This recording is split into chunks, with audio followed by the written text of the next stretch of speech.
ಹೊಸ ವಿಶ್ವವಿದ್ಯಾಲಯ ರದ್ದು ಮಾಡಿದ ಸರ್ಕಾರದ ವಿರುದ್ಧ ರಾಜ್ಯವ್ಯಾಪಿ ಜನಾಕ್ರೋಶ ಮುಂದುವರೆದಿದೆ. ಇದರ ಮುಂದುವರೆದ ಭಾಗವಾಗಿ ಕೊಪ್ಪಳದಲ್ಲಿ ವಿವಿಧ ಪ್ರಗತಿಪರ ಸಂಘಟನೆಗಳ ಕಾರ್ಯಕರ್ತರು ಜಿಲ್ಲಾಧಿಕಾರಿ ಕಚೇರಿಯ ಎದುರುಗಡೆ ಪ್ರತಿಭಟನೆಯನ್ನ ನಡೆಸಿದ್ದಾರೆ. ಪ್ರತಿಭಟನಾ ನಿರತ ಪ್ರಗತಿಪರ ಸಂಘಟನೆಗಳಿಗೆ ವಿವಿಧ ವಿದ್ಯಾರ್ಥಿ ಸಂಘಟನೆಗಳು ಕೂಡ ಸಾಥನ್ನ ನೀಡಿದ್ದಾವೆ.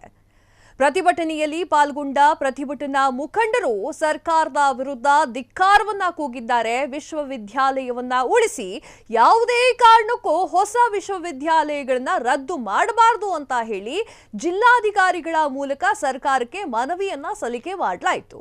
ಈ ವೇಳೆ ಮುಂಜಾಗ್ರತಾ ಕ್ರಮವಾಗಿ ಬಿಗಿ ಪೊಲೀಸ್ ಬಂದೋಬಸ್ತು ಕೂಡ ಕಲ್ಪಿಸಲಾಗಿತ್ತು.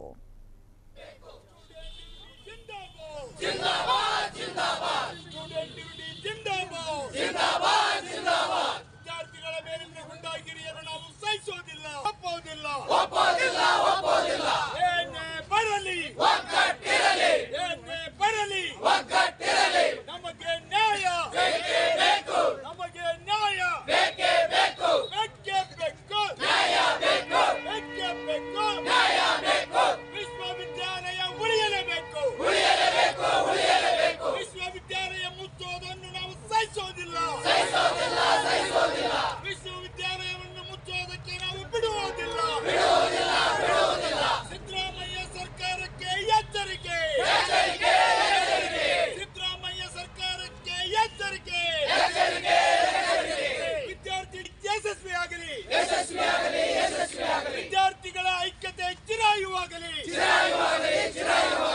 ಇನ್ಕ್ಲಾಬ್ ಜಿಂದಾಬಾದ್. ನಾವೆಷ್ಟು ಸ್ವಾರ್ಥಿಗಳಾಗಿ ಬದುಕಕ್ಕಾಗ್ತೀವಿ ಅಂತ ಆ ಕಾರಣಕ್ಕೋಸ್ಕರ ಹೇಳ್ತಾ ಇರೋದು ವಿಶ್ವವಿದ್ಯಾಲಯ ಇವತ್ತು ಜಸ್ಟ್ ಫಾರ್ ಒಂದು ಮನವಿಯನ್ನು ಕೊಡೋದಷ್ಟೇ.